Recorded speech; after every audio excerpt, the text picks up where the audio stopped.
One of the things that's interesting when people are trying to find their niche market is they think, well, I could coach anyone at anything. And then it's like, well, then just to coach people on this. If they're not like, ooh, oh my gosh, I'm not sure if I'm qualified, then the other challenge is, ooh, but I like the variety. Well, guess what? There's variety inside any niche market. So the idea that you're limiting yourself and like, oh, I'm going to be pigeonholed, I'm going to be in a box, and I don't have the freedom, and I'm only going to have to coach people on weight loss all the time, or coach people on growing their business all the time, or whatever it is. There's massive amounts of variety in any niche market. If you go deep, there's richness in the depth. You're going to learn how to help people even better by going deeper. You're going to learn even more about the challenges of those people. So that's a bad reason not to pick a niche market. Another reason why people don't like to pick a niche market is because they think, well, I don't want to turn people away. I don't want to, so many people need help. Like, I don't want to say no and turn away people who need help. But if you don't pick a niche market, you're actually turning everyone away. Because think about this. If you're single and you're struggling and you've been trying to get into a relationship for a while and it's not clicking or whatever, if somebody said, I help people go from where they are to where they want to be, would that make you go, that's exactly what I need? Well, it's possible some people might go, oh my gosh, I need that. Maybe they can help me with my thing. If they're in enough pain and haven't found any other solution and then you just happen to show up on that right perfect day for them, then maybe they'll be like, oh yeah, I need that. But if somebody said, I help women find their soulmate, which of those is more powerful? Helping people go from where they are to where they want to be? Who says that one? Okay. Who says finding your soulmate? Which one's more enticing? Finding your soulmate? Yeah, by far, right? By far. That's why if you don't have a niche market and you're trying to market yourself, first of all, I've met coaches who've been able to grow six-figure businesses without a niche market. So it is possible. So even without a niche market, you're not sunk. You can get clients. You can grow a decent business without a niche market. It's kind of the difference between riding a bike uphill with the wind in your face or riding a bike downhill with the wind at your back. Having a niche just makes everything so much easier. So some people it's the oh, I don't know if I'm qualified. Some people it's I really like the variety. Some people it's oh, I don't want to turn people away because I want to really help everyone. But you're going to miss out on you're going to miss out on most of the clients, because if you're saying, oh, I'm a life coach, and someone else says, I'm a dating coach, and anybody in the room who wants help with finding love, they're going to hire the dating coach 95 times out of 100. 99 times out of 100. Now, again, if you have great energy, persuasive, can talk about other things, whatever, I'm not saying it's not possible, but most of the time, people are going to pick the dating coach, right?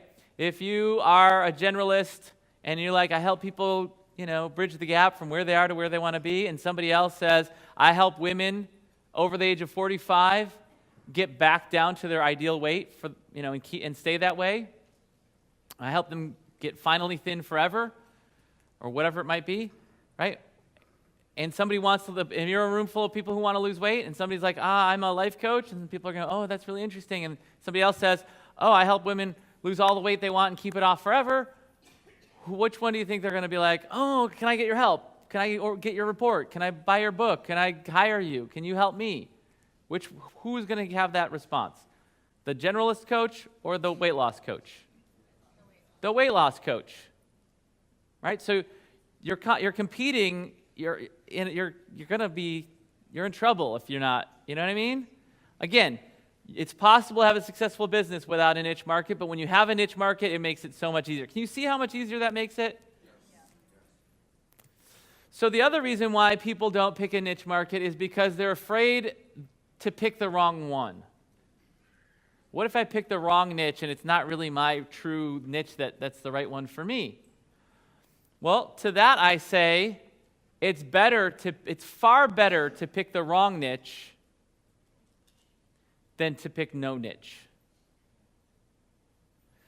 People say, well, if I pick the wrong niche, and what if I spend money and build a website and I, do all this stuff and I go all the way down this path, growing this weight loss coaching business, and only to find out I don't really like it and I'm not passionate about it.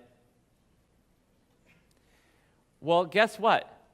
You now eliminated one option that you could have picked for the perfect niche for you. You may have also made some money along the way. You may have also got some practice with your coaching, got some more reps under your belt, and you got practice learning how to market yourself, and it's like, oh, but now it was a waste. No, it's not. Because guess what? Even if you picked right the first time, almost all the stuff you create to grow your business, you're going to tweak it and make it better over time anyway. So all that starter stuff, it's not going to be your final stuff. It's the stuff that's going to start off getting you clients, but eventually you're going to be like, oh, if I just say this a little bit differently, if I don't worry about having, a logo with butterflies and rainbows on it, and I just have a headline that talks about exactly what people want, well, geez, that actually works better. And so you end up getting rid of that. You might get rid of that first version of the website anyway. So only good can come from picking a niche market. Do you guys see that? Yeah. Only good can come of it, even if it's not the right one. If you just keep standing in place going, I don't know which niche market, I don't know which one, you're not going to get anywhere. You're waiting for like a divine lightning bolt, the skies, the clouds to part, the sun to shine through, the angels to sing. You are a dating coach for women right after getting divorced that are 45 and older.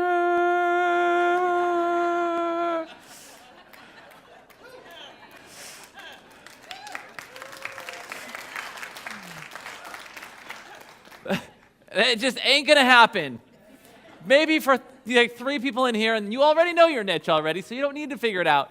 But for everyone else, you won't know that until you start. It's like, okay, I'm a dating coach. All right, now I'm a dating coach for women. Now I'm a dating coach for women that are recently divorced. Now I'm a dating coach for women recently divorced over the age of 45. Whatever. Like, you can keep refining and fine-tuning, and you can always change, and you can always pivot, and you're never locked in. You're never locked in. Instead of feeling like you're getting married to a niche, it's like, okay, by the end of the day, you're going to pick a niche market, and then you're stuck with it for the rest of your life. You can never change. No, that's not how it is. You can date a niche. You can try it out. I'm going to be, for the rest of the event, I'm going to be a business coach. I'm going to see how that is, see how I like it, see how it fits me, and I'm going to focus all the rest of the work. This is why I really do want you to pick a niche by the end of the day, and maybe before lunch. Because if you do, you can use that niche for the rest of everything else we do. And even if by the time you go home you decide to change and not use any of that, everything's going to click, all the learning is going to click in so much deeper, and then you can just do all the same things you did again for the new niche that you figured out is your next niche that you might want to date. Right? Or maybe it'll stick for longer, or maybe it ends up being the right perfect niche.